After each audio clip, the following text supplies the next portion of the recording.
Good evening all of you. सभी को सबसे पहले नमस्कार। मिश्रा सर के यूट्यूब चैनल में आप सभी का हार्दिक स्वागत है। उम्मीद और आशा करते हैं कि आपकी तैयारी जो है वो अच्छे ढंग से चल रही होगी। और इसी क्रम में अभी तक हमने मगध पे नंद वंश के शासन को समझा था और आज की क्लास में हम मगध पे एक नए राजवंश की स्थापना करने जा रहे हैं और इस नए राजवंश का नाम होगा मौर्य राजवंश। इसमें सबसे पहले बता दें कि आपकी पूरी आज क्लास जो है वह किस प्रकार चलेगी। इससे सबसे पहले चंद्रगुप्त मौर्य की परिचय जानने का प्रयास करेंगे। उसके बाद चंद्रगुप्त मौर्य और चाणक्य की मिलन कैसे होती है इसको भी जानने का प्रयास करेंगे। इसके साथ ही चंद्रगुप्त मौर्य तक्षशिला कैसे जाता है इसकी बात करेंगे। इसके साथ ही चंद्रगुप्त मौर्य की अभियान की बात करेंगे कि उसकी प्रारंभिक अभियान क्या था। उसके बाद उसका मुख्य अभियान अर्थात मगध पे उन्होंने आक्रमण कैसे किया, क्या मगध पे आक्रमण किया तो वो सफल हुआ कि असफल हुआ, इसकी चर्चा करेंगे। इसके साथ ही उसके जो द्वितीय चरण की बात करेंगे, यानी अर्थात चंद्रगुप्त मौर्य के जो सैन्य अभियान अर्थात चंद्रगुप्त मौर्य का जो अभियान उसके दूसरे चरण की बात करेंगे और कैसे मगध पे मौर्य राजवंश की स्थापना होती है इसकी चर्चा करेंगे।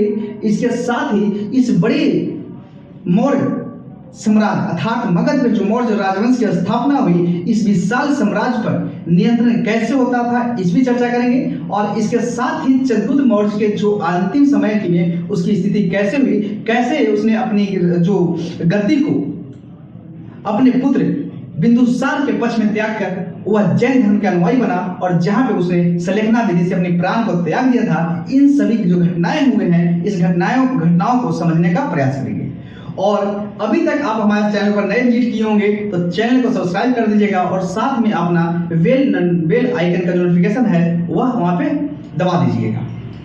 और तो आइए शुरू करते हैं चंद्रगुप्त मौर्य की। अभी तक इतिहास में हम लोगों ने नंद राजवंश की स्थापना और नंद राजवंश के अंतिम शासक को समझने का प्रयास किया था पिछले क्लास में। और पिछली क्लास में मैंने बताया था कि नंद वंश के जो अंतिम शासक था उसने कैसे चाणक्य को अपमानित किया था। हालांकि अपमान करने का कारण क्या था, वह चाणक्य जो थे वह तक्षशिला से मगध में क्यों आए थे, इन सभी मुद्दों पे मैंने पिछले क्लास में चर्चा कर चुका था। तो बात यहाँ पे होती है कि जब चंद्रगुप्त मौर्य की अगर परिचय जानने की हम कोशिश करें तो चंद्रगुप्त मौर्य की जो माता का नाम था उस माता का नाम मिलता है मुरा। हालांकि ये प्रश्न नहीं बनेंगे, जहां बनेंगे बता दूंगा, लेकिन आप जब तक घटनाएं नहीं जानेंगे तब तक आपका एक कॉन्सेप्ट क्लियर नहीं होगा।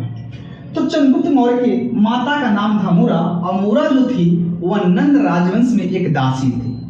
और ऐसी चर्चाएं मिलती है कि जो मुरा की जो पत्नी थे, मुरा के जो पति थे अर्थात चंद्रगुप्त मौर्य के जो पिता हुए वह क्षत्रिय कुल के व्यक्ति थे और वह नंद राजवंश में सेनापति के पद पर तैनात थे। और इसके साथ ही एक युद्ध में वह उनकी हत्या अर्थात उनकी मृत्यु हो गई थी। और इसी समय चंद्रगुप्त मौर्य जो था वह मां के गर्भ में पल रहा था। लेकिन जैसे इसके पिता की मृत्यु होती है तो इसकी जो मां जो मुरा जो होती है वह अपने भाई के घर अर्थात पटना पहुंचती है और पटने में ही चंद्रगुप्त मौर्य का जन्म होता है। जब चंद्रगुप्त मौर्य का जन्म होता है उसके बाद वह धीरे धीरे कुछ समय तक बाद वह बड़ा होता है और कुछ समय के बाद अगर देखेंगे कि इसी दौरान जो चाणक्य को घनानंद क्या कहता अपमानित किया था और अपमानित करने के बाद यह जो चाणक्य जो थे वह तक्षशिला लौट रहे थे।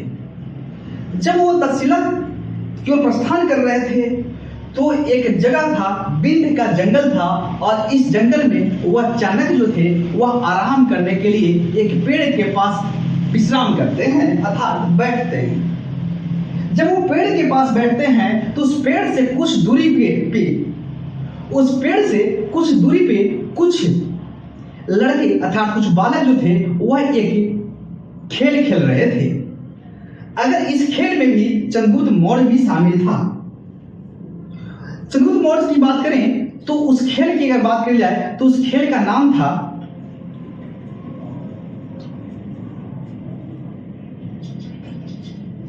उस खेल का जो नाम था वह था राजकिलम का खेल। अर्थात आप से समझिए कि एक राजा और उसके 4 सेनापति जो थे उस तरह का कोई खेल खेला था जिसमें चंद्रगुप्त मौर्य जो था वह एक राजा के भूमिका में वह उठा और वह सब लोगों का आदेश दे रहा था। इस घटना को चाणक्य जो है वह एक पेड़ के पास जहां विश्राम कर रहे थे वहां से वो देखते हैं और उसी समय उनको यह एहसास होता है कि इस बच्चे को अगर अच्छे मार्गदर्शन दिया जाए, इस बच्चे को अगर अच्छे शिक्षा दिया जाए, अच्छे इसको मतलब युद्ध सिखाया जाए तो इसके अंदर कुछ ऐसी गुण है जो आगे चलकर शासक बन सकता है।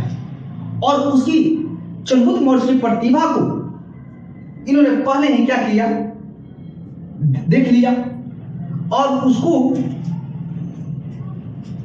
उसको अर्थात चंद्रगुप्त मौर्य को कई जगह चर्चा ऐसी मिलती है कि चाणक्य जो थे वह 1000 करसापन देकर चाणक्य जो थे वह 1000 करसापन मुद्रा देकर चंद्रगुप्त मौर्य को अपने साथ तस्वीर ले गए। अर्थात कोई भी घटना हो, इन्होंने कहा कि इस बच्चे को अगर इसके अंदर इतनी अच्छी प्रतिभा है, अगर इसको सही मार्गदर्शन दिया जाए, इसको अच्छे से ट्रेनिंग दिया जाए तो इसके अंदर शासक बनने के गुण हैं।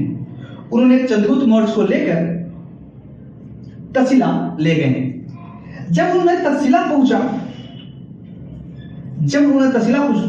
इन्हें चंद्रगुप्त मौर्य को शिक्षा दिया, उसको युद्ध कला की ज्ञान दिया, युद्ध सिखाया, कैसे सेनापति बनाया जाता है, कैसे एक शासक बनाया जाता है, यानी शासक के जितने भी गुण थे उन सभी गुणों में चंद्रगुप्त मौर्य को इन्होंने दीक्षित कर दिया। और चाणक्य भी इसी फिराक में थे, क्योंकि उन्होंने मगध के दरबार में ही चुनौती दिया था कि जिस दिन मैं सीखा उसी दिन बांधूंगा, अर्थात मैं जो छोटी मैं उसी दिन बांधूंगा जिस दिन मैं मगध से नंद वंश के शासन को समाप्त करूंगा। उनकी मेन जो मकसद था वो मगध में नए राजवंश की स्थापना, अर्थात नंद वंश के शासन को समाप्त करके या कोई नई राजवंश की हम क्या करेंगे, स्थापना करेंगे। प्रारंभिक समय की अगर बात कर लेंगे तो चंद्रगुप्त मौर्य के जो हमारे इंडिया है, तो इंडिया के जो पश्चिमी क्षेत्र थे उस दौरान क्या था, वहां पे अलेक्जेंडर के आक्रमण हो रहे थे, अलेक्जेंडर ग्रेट का आक्रमण हो रहे थे। और उसी समय क्या हुआ कि जब अलेक्जेंडर जो था वह अपने देश यूनान अर्थात ग्रीस वापस लौट रहा था, तो उसके द्वारा जो विजित क्षेत्र थे, जो पश्चिमोत्तर का जो क्षेत्र थे, वहां पे कुछ गवर्नरों को नियुक्त कर दिया था। जब उन्होंने कुछ गवर्नरों को नियुक्त कर दिया था तो आगे चल के गवर्नर धीरे धीरे स्वतंत्र छोटे छोटे राज्य जो थे वो अपने आप को स्वतंत्र घोषित कर लिए थे। इसी दौरान चाणक्य और चंद्रगुप्त मौर्य ने इन क्षेत्रों पे आक्रमण किया और कहा कि इस क्षेत्र को क्या किया, इस पर नियंत्रण स्थापित कर लिया। इस प्रकार से उन्होंने जो अलेक्जेंडर के जो गवर्नर थे उस गवर्नर को क्या किया, पराजित किया और उस क्षेत्र पर नियंत्रण कर लिया। लेकिन चाणक्य का पूरा मकसद था कि मगध पे आक्रमण करके हमको मगध पे नंद वंश के शासन को समाप्त करना है। उसके बाद उन्होंने मगध की ओर अपना ध्यान आकर्षित किया। पहली बार जब आक्रमण हुआ मगध पे तो इस वक्त घनानंद का शासन था और घनानंद के पास एक विशाल सेना था। इस दौरान जब मगध पर उन्होंने आक्रमण किया तो चंद्रगुप्त मौर्य और चाणक्य को हार का सामना करना पड़ा। जब चंद्रगुप्त मौर्य और चाणक्य जो थे वह हार कर वो तक्षशिला वापस लौट रहे थे। लेकिन यहीं पे कहा गया है कि जब तक आपके जिंदगी में कुछ टर्निंग पॉइंट आना बहुत जरूरी होता है। वह रास्ते से जा रहे थे, अर्थात जंगल से वो जा रहे थे। जब जंगल में जा रहे थे तो वहीं पे एक घटना घटती है जिसने जो चंद्रगुप्त मौर्य और चाणक्य ने जो मगध में उनका जो मुख्य हार का कारण था उसी से उनको रियलाइज होता है और यही एक घटना के कारण फिर से वो मगध पे जो अपनी गलती को सुधार कर फिर से वो मगध पे आक्रमण करते हैं और मगध पर एक नए मौर्य राजवंश की स्थापना करते हैं। क्या वह घटनाक्रम है उसको भी आपको बता देते हैं। लेकिन आज हमारे देश के इतिहास में उद्योग जगत की पिता कहे जाने वाले भारत का कोहिनूर माननीय श्री रतन टाटा जी का कल शाम को देहांत हो गया। और अगर उद्योग जगत की अगर बात किया जाए तो रतन टाटा कोई उद्योगपति नहीं थे। आज तक सोचिए आप, दुनिया में कभी वह अरबपति की सूची में नहीं है। उन्होंने अपने जीवन का अर्थात अपनी कमाई का 66% हिस्सा जो थे वह लोगों को दान कर देते थे। इसी कारण आज हमारे देश का एक देश से एक कोहिनूर कहे जाने वाले रतन टाटा जी का स्वर्गवास हो चुका है और उनके लिए हम सभी भगवान से कोटि कोटि प्रार्थना करेंगे कि उन्हें अपने चरणों में स्थान दें। इन्होंने समाज सेवा के लिए अपने जीवन को न्यौछावर कर दिया था। जब हमारे देश में कोरोना की विपत्ति आई थी, उस समय यह 500 करोड़ रुपया भारत सरकार को दान किया था। इन्हें केवल मनुष्यों से प्यार नहीं था, लोगों से प्यार नहीं था, बल्कि इन्हें जानवरों से बहुत प्यार था। खास करके एक बात को सोचिए आप कि यह ऐसे शख्सियत थे, रतन टाटा जी ऐसे शख्सियत थे जिन्होंने कुत्ता के लिए मुंबई में 5 मंजिला अस्पताल बनवाया था। कुत्ते को इलाज करने के लिए इन्होंने मुंबई में 5 मंजिला अस्पताल बनाया था और उस अस्पताल को बनाने में इनकी खर्च 165 करोड़ रुपया आया था। सोच सकते हैं, इन्होंने देश के सोचने की नजरिया को बदल दिया था। उनका एक कथन, उनका एक वक्तव्य था, वो कहते थे कि मैं सही निर्णय लेने में विश्वास नहीं करता, मैं सही निर्णय लेने में विश्वास नहीं करता, लेकिन जो भी मैं निर्णय लेता हूं उस निर्णय को सही करता हूं। यानी इनका कहना यह था कि मैं सही निर्णय लेने में विश्वास नहीं करता, लेकिन जो मैं निर्णय लेता हूं उसको सही करता हूं। और रतन टाटा जी की भरपाई हमारे देश में तो कोई कर ही नहीं सकता है। वह हमारे देश का आन बान और शान थे। सोचिए कि जो व्यक्ति कमाई का 66% हिस्सा जो है दान करता हो, इन्होंने कई जगह बड़े बड़े महारत्न शहरों में, जैसे कि मुंबई में, चेन्नई में, कोलकाता में, बनारस में कैंसर के अस्पताल खोले थे। और आज हमारे देश से रतन टाटा जी का जाना हमारे सभी देशवासियों के लिए बहुत दुख की घड़ी है और भगवान इन्हें अपने चरणों में स्थान दे। हम भगवान से ही प्रार्थना करते हैं कि रतन टाटा जी कोई उद्योगपति नहीं थे, क्योंकि उद्योगपति का मतलब ही होता है केवल लाभ कमाना। इन्होंने उद्योग को छोड़ दिया जाए, इन्होंने सार्वजनिक क्षेत्र में इन्होंने लोगों को स्वास्थ्य, शिक्षा, इलाज के लिए अपने जीवन का 66% हिस्सा दान करते थे। और इसी के साथ आज हमारे देश से रतन टाटा जी का हम लोग शुक्रगुजार हैं। और तो आप सभी भी भगवान से ही प्रार्थना कीजिए कि भगवान इन्हें अपने चरणों में स्थान दें। और फिर हम लौटते हैं अपने टॉपिक पे। तो अभी तक हमने यहाँ पे जब चंद्रगुप्त मौर्य और चाणक्य ने जब पहली बार मगध पे आक्रमण किया, इन्होंने गलती किया कि मगध के जो बीच केंद्र था उसी केंद्र पे आक्रमण कर दिया। जब इन्होंने मगध केंद्र पे आक्रमण किया तो इनको वापस लौटना पड़ा, क्योंकि इन्हें हार का सामना करना पड़ा।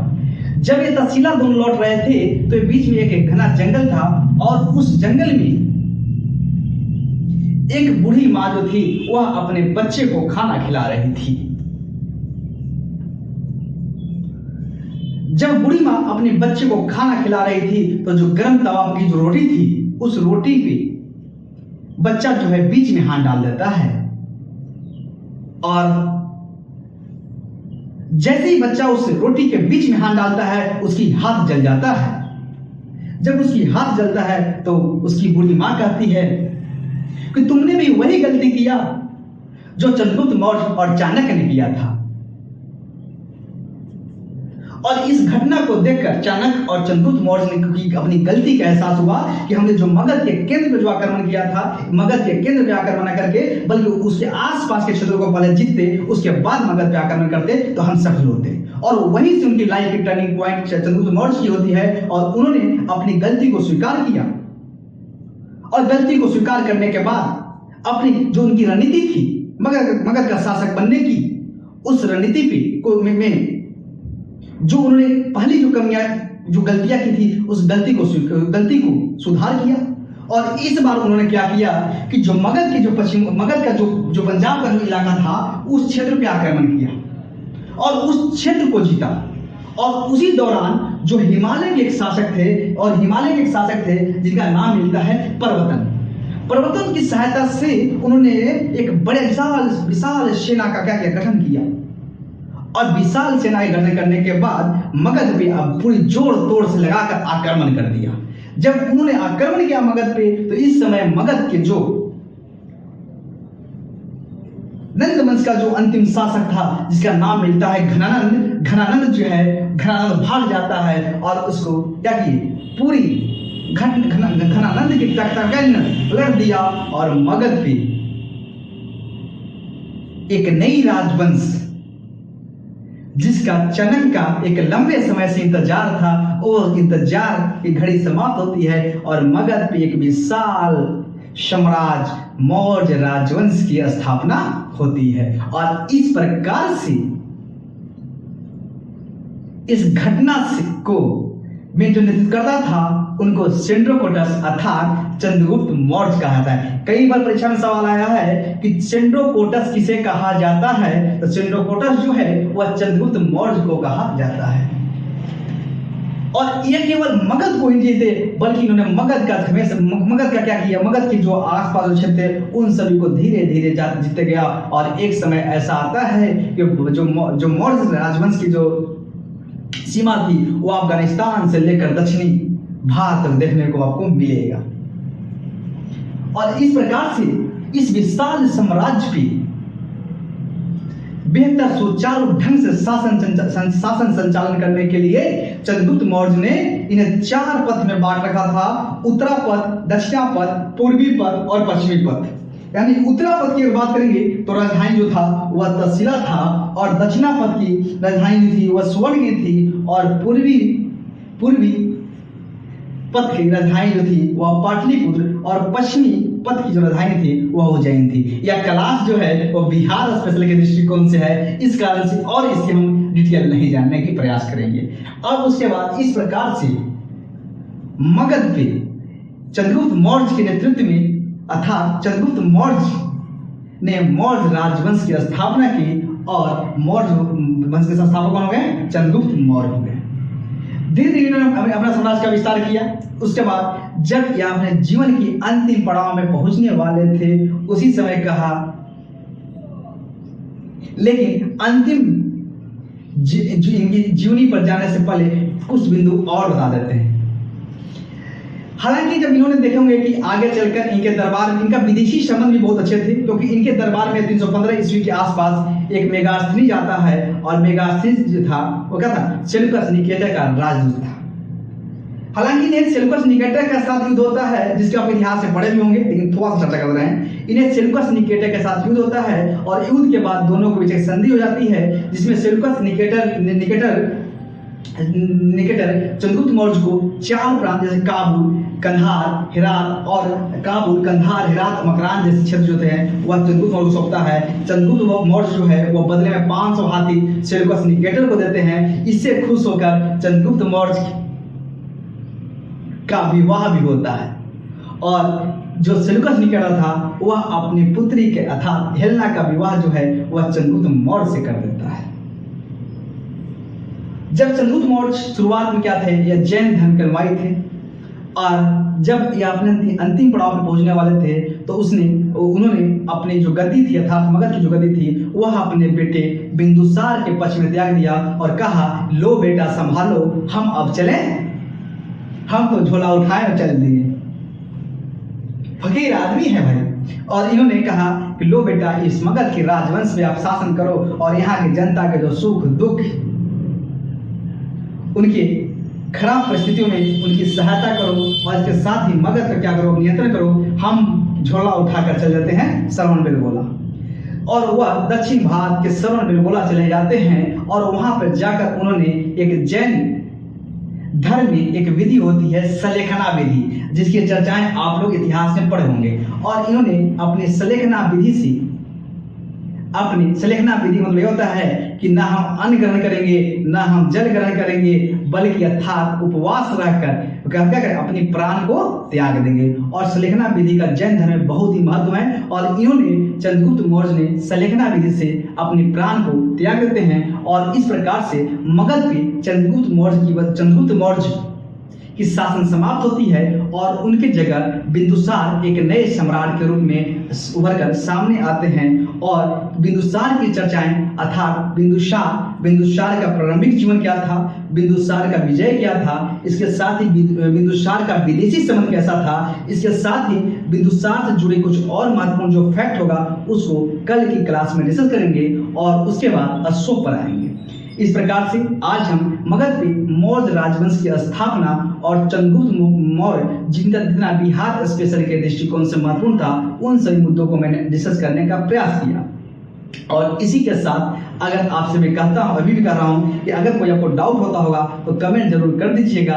और अभी तक आप चैनल को सब्सक्राइब नहीं किए हैं तो जल्दी से जल्दी सब्सक्राइब कर लें और अपने दोस्तों तक इस वीडियो को पहुंचाएं ताकि आपके दोस्त भी हमसे जुड़ सके क्योंकि यह चैनल मेरा नहीं बल्कि आप सभी का है। इस परिवार को जितना आगे बढ़ाएंगे उतने हम लोग उतने मजबूत होंगे और आपके सामने नई आपकी जो डिमांड होगी उस सभी डिमांड को पूरा करने की कोशिश करेंगे। और इसी के साथ बहुत जल्द आपको समीक्षा अधिकारी और सहायक समीक्षा अधिकारी के लिए एक 10 मिनट का सीरीज स्टार्ट होने वाला है। उस 10 मिनट के सीरीज में आपको पर डे 10 प्रश्न सॉल्व करवाए जाएंगे और उससे आप अपने हिंदी के जो समीक्षा अधिकारी के जो पाठ्यक्रम है उस पाठ्यक्रम से आप अपने आप को चेक कर सकते हैं कि आपकी तैयारी किस दिशा में और कहाँ पे कमी है उसको आप पूरा कर सकते हैं। और पर डे आप 10 मिनट देकर अपनी मूल्यांकन को करते हुए पर डे 10 नंबर को क्या करना है, 10 नंबर को मजबूत करते हुए एक समय ऐसा आएगा कि हिंदी पे आपका जो 60 प्रश्न समीक्षा का जो सिलेबस है उस 60 प्रश्न पे आपका एक अच्छा पकड़ हो जाएगा। और इसी के साथ आज चंद्रगुप्त मौर्य के साथ ही आज क्लास को समाप्त करते हैं और मिलते हैं कल की क्लास में। तब तक आप सभी को जय हिंद।